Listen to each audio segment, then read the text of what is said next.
which is outside the hall. Moving on to the next session, would like to invite the chairpersons, Dr. Deepthi, who's the consultant physician and diabetologist, Oasis Healthcare and Rivan Healthcare at Bengaluru, and Dr. Raja Selvarajan, who's the consultant physician and diabetologist at Medicover Hospital and Kaveri Health Center, Bengaluru. We welcome you on stage, doctors.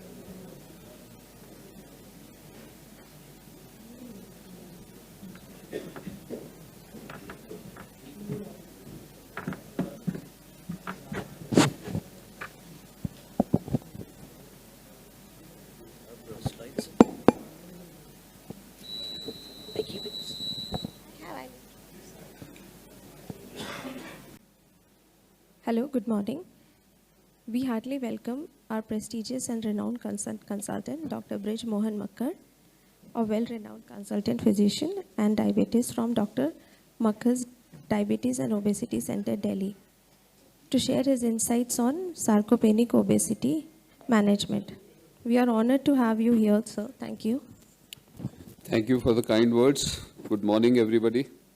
At the outset, I would like to thank Srinivas for the opportunity, for the kind invitation, and also giving me a topic which is quite relevant in the current scenario, that is the sarcopenic obesity management. I do not have any disclosures for this presentation. We all know that obesity prevalence is rapidly increasing in India, not only globally, and we also have a different phenotype in India. We have so-called Asian Indian phenotype, which is characterized by excess body fat and lower muscle mass as compared to the Caucasian counterparts. So that is what is the major challenge in Indian population, and that is why we get so many comorbidities happening at lower levels of BMI and waist circumference. We all know the data that we have seen from ICMR INDIAB study, which showed for the first time that we have a huge prevalence of diabetes in India, and we have more than 10 crore people living with diabetes, 10 crore adults. Not only this, it also showed that we have a huge burden of obesity, and almost 30% of the adult population is having obesity, generalized obesity. Almost 40% of the adult population has central obesity, and these numbers are higher in the urban population as compared to the rural population. Now, this study further analyzed various obesity subtypes in the population and looked at the association of various subtypes to type 2 diabetes, CKD, and other comorbidities.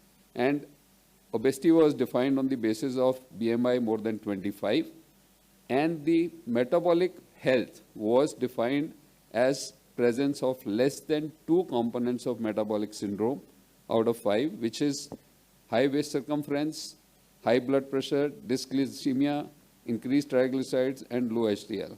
If more than 2 of these are present, it is metabolically unhealthy state. If it is less than 2, then it is metabolically healthy state. And the people who were screened were classified into metabolically healthy non-obese. That means metabolically they are healthy and they don't have increased BMI also. And metabolically healthy obese, that means metabolically healthy but BMI more than 25. Metabolically obese, non-obese. BMI less than 25, metabolically unhealthy. And metabolically obese, which is classical obesity. And we are here, which is sarcopenic obesity.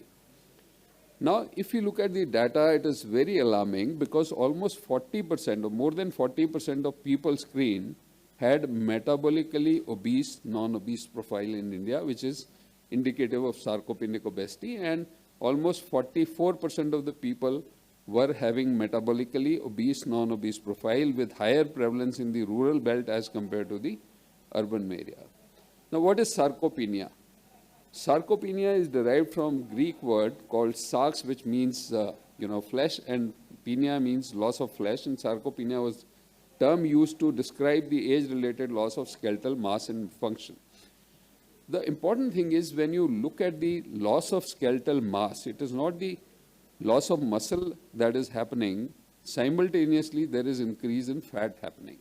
And sarcopenia, which is decrease in muscle mass, or more, which usually affects the lower extremities, simultaneously is accompanied by increase in visceral and inter or intramuscular fat also.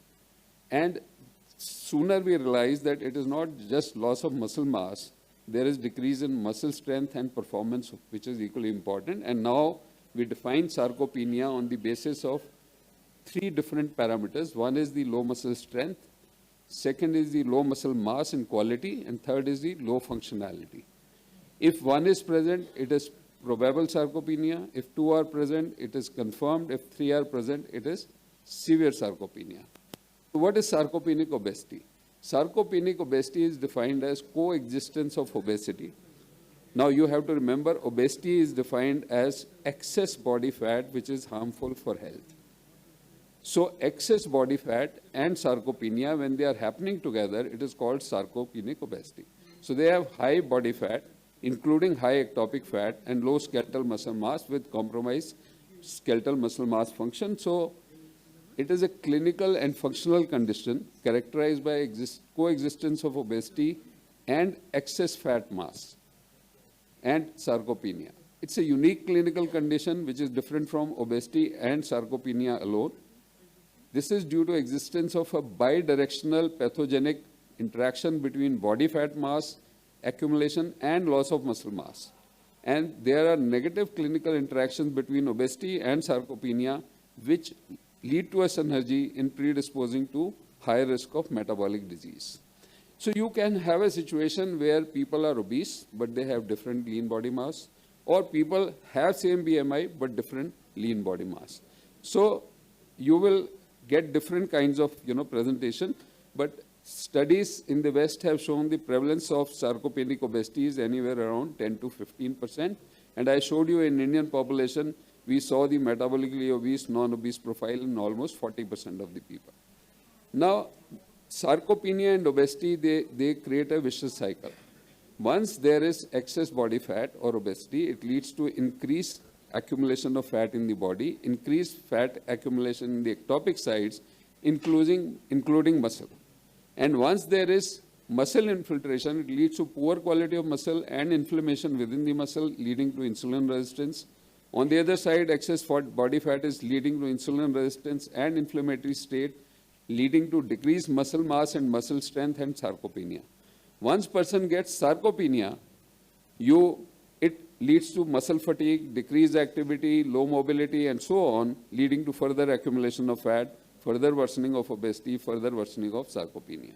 So there is a, vicious cycle happening, and there are multiple factors which are contributing to development of sarcopenia, and one of them is certainly obesity, but there are other components like, old age, some hormonal changes during aging, and so on.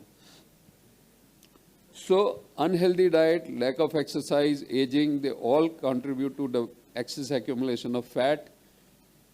Accumulation of fat in the ectopic sites, leading to decrease in metabolic rate, decreased physical activity, decrease in anabolic hormones.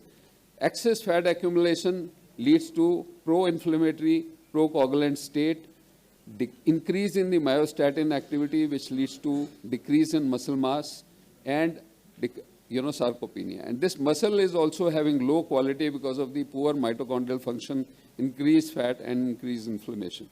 And once this state is there, there is increased risk of development of multiple comorbidities, leading to increased risk for cancers, cardiovascular disease, diabetes, and so on.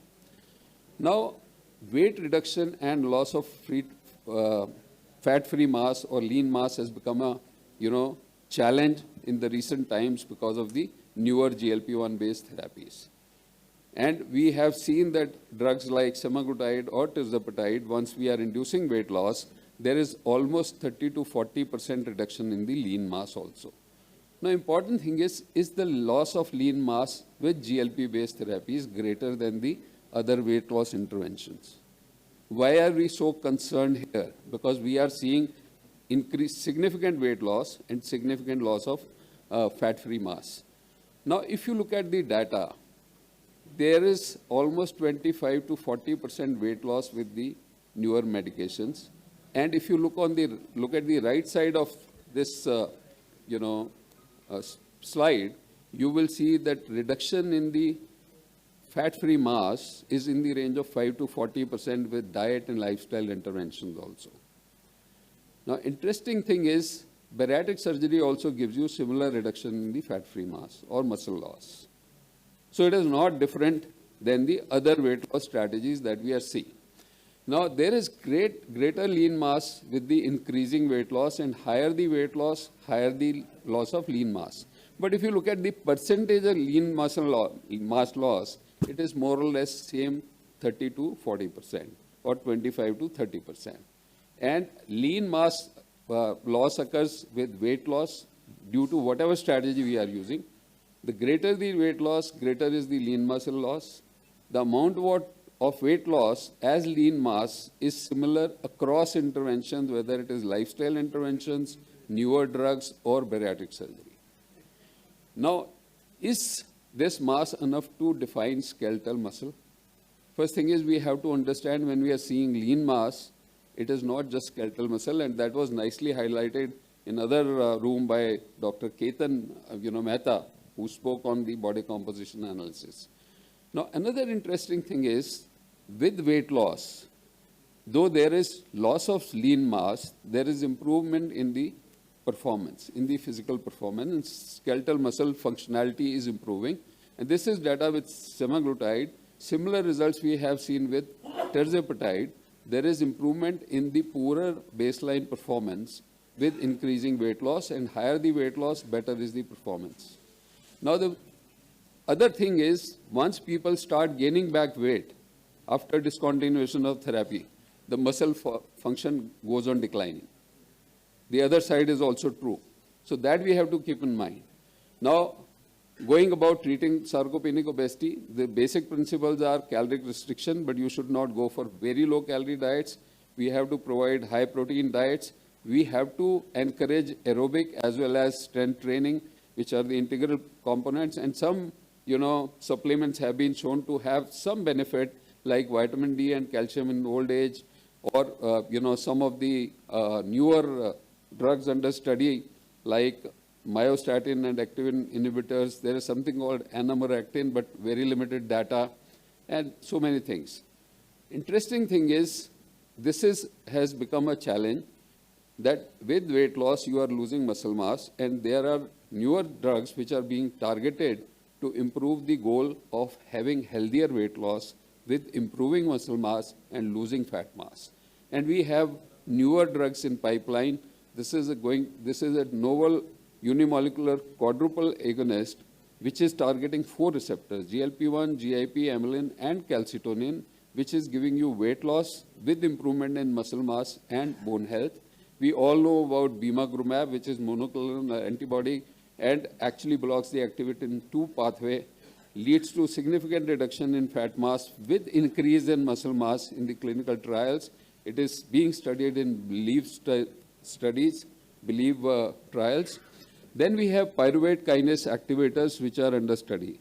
These are small molecules which increase the insulin secretion from human islets. But interesting thing is, if you look at this profile of action, their action on insulin sensitivity or insulin secretion is similar to GLP-1 RA activity. And they have been studied in islets in combination with GLP-1 RAs, giving you synergy in improving insulin secretion. They are now being seen as the synergistic molecule with GLP-1 RA in their brain function, leading to significant reduction in weight. And combination of PK, pyruvate kinase activators with semaglutide has shown normalization of body weight in the mouse experiments. Now, interesting thing is, along with the reduction in weight and fat, there is increase in muscle mass with these molecules, and these molecules are now being studied with other nutrient-stimulated hormones as target for combination therapies. Another interesting molecule which was presented at the ADA last year was a novel quadruple agonist, which is it's a small molecule which acts on GLP-1, IGF-1, GIP, and glucagon receptor, and it is a full agonist of all 4 receptors.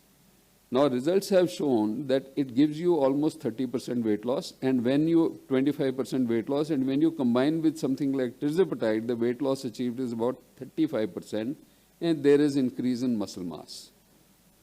And this is, again, one of the interesting molecules in study.